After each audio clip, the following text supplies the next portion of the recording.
Olá, bem-vindos! Hoje a gente vai mergulhar num material que é, olha, fascinante.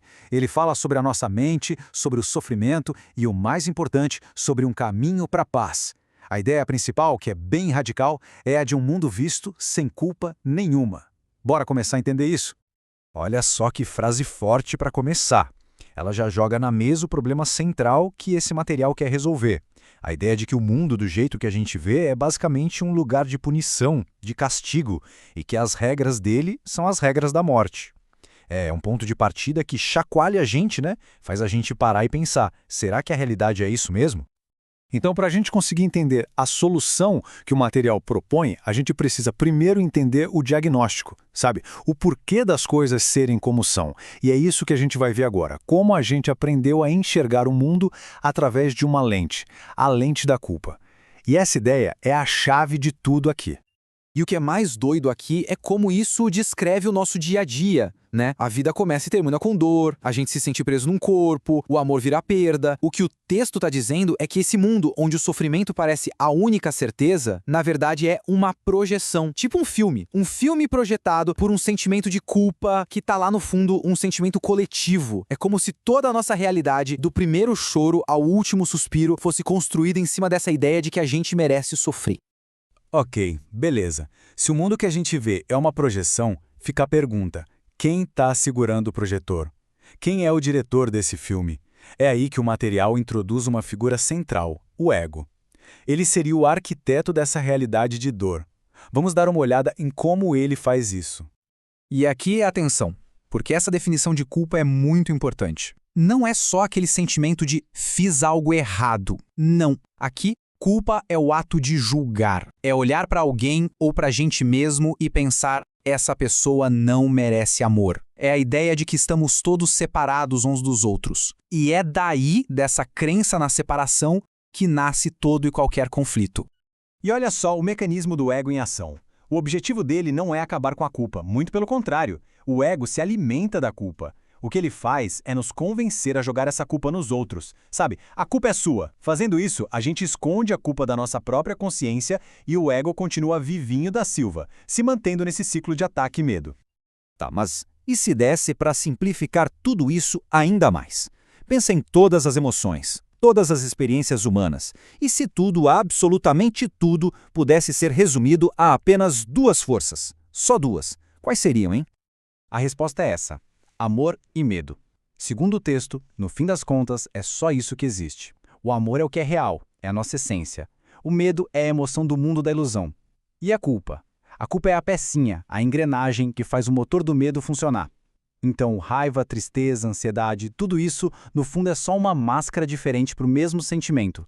O medo, que nasceu lá da culpa. Esse quadro aqui é genial para a gente entender uma coisa que parece super abstrata, que é o tempo. Olha a diferença de perspectiva. Para o ego, o tempo é uma arma. Ele usa o passado, cheio de culpa, para garantir que o futuro vai ser de punição. O ego foge do agora como o diabo da cruz. Já para outra parte da nossa mente, a mente sã, o tempo é uma ferramenta de cura. Ela usa o presente, o agora, para liberar o futuro de todo esse peso do passado. E essa linha do tempo aqui mostra a armadilha de um jeito muito claro. É um looping. O ego pega a culpa do passado, projeta um futuro de castigo, e isso só reforça a culpa original. E o presente? O presente vira só uma pontezinha entre essa dor que já foi e o medo do que virá. Mas é justamente aí, no presente, nesse exato instante, que está a saída. A rota de fuga. E o texto chama essa fuga de milagre, que nada mais é do que a escolha de olhar para o presente de um jeito novo. Bom, e é aqui que o jogo vira. A gente já entendeu o problema, já entendeu a causa, agora o material apresenta a solução. E olha, é uma solução radical. Uma verdade que bate de frente com tudo que o ego construiu.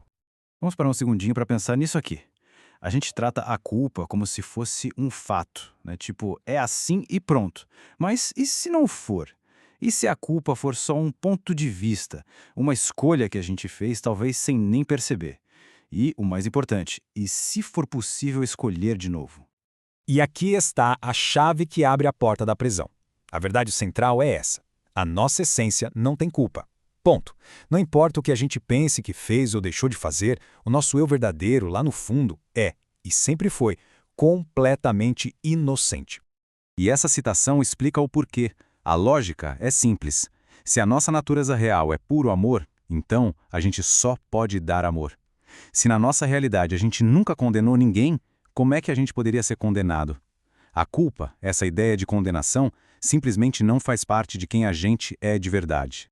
E quando a gente começa a aceitar essa verdade, nossa, as coisas mudam. Pensa só, sem culpa, não tem motivo para atacar. Sem ataque, o ego perde o chão, ele se desfaz. Ser inocente, ser inculpável, nos torna invulneráveis. Não que a gente não vá se machucar fisicamente, mas a nossa mente fica protegida, porque o nosso eu verdadeiro está seguro, na eternidade, e nenhum erro do passado pode tocar nisso.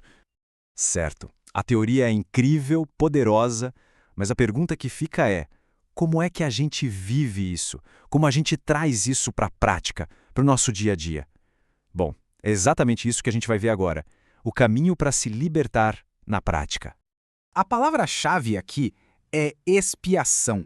Mas, calma, não é no sentido que a gente costuma ouvir de pagar por pecado, nada disso. Nesse contexto, expiação é só corrigir a mente. É o ato de aceitar a nossa própria inocência. É aquele momento de clareza de em que a gente percebe com toda a calma do mundo que a culpa nunca foi real.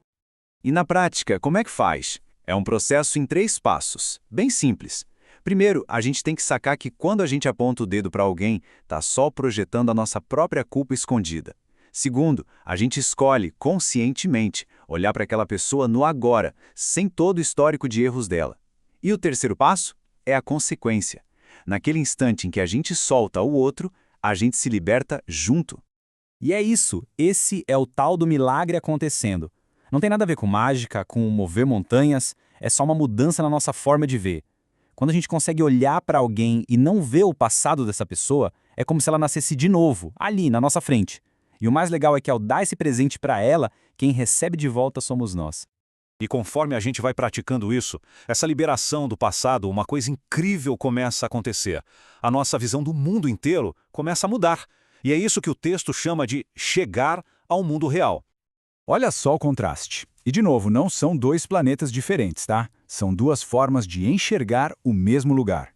O mundo da culpa, bom, esse a gente já conhece bem. Já o mundo real é o que sobra quando a gente tira a culpa da frente dos olhos. É um mundo que reflete união, que funciona pelas leis do amor e que só pode ser visto no agora.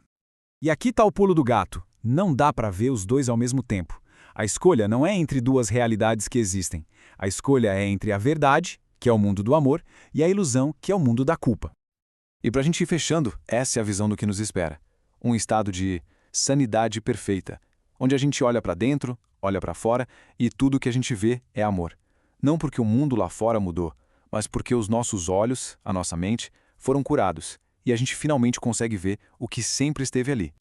E para terminar, fica essa reflexão.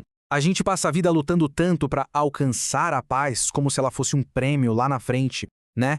Mas e se a paz não for algo a ser conquistado? E se ela for o nosso estado natural, a nossa herança? E se o único trabalho que a gente tem é simplesmente limpar as nuvens de culpa da frente para a gente poder se lembrar daquilo que a gente nunca deixou de ser?